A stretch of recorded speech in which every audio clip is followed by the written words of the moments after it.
இந்த உலகம் ரொம்ப விசித்திரமானது இல்லை, அதிலும் இந்த மனிதர்கள் ரொம்ப ரொம்ப விசித்திரமானவர்கள்.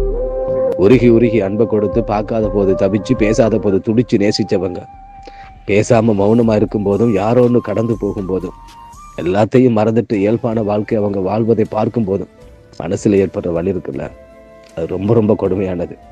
அது மரண வலியை விட கொடுமையானது. அன்பை பொறுத்த வகையில் ஒருத்தங்க மட்டும்தான் பாதிக்கப்படுறாங்கல்ல, அந்த ஒருத்தனில் நானும் இருக்கிறேன். அவள் விட்டு போன இடத்தை கடந்து போக முடியாமல் வலிக்குது. அழுகை எனும் அருவியில் தினம் தினம் நானும் விழுந்தேனே, நிலவே உன் நிழலினை தொடர்ந்திட நானும் விழைந்தேனே.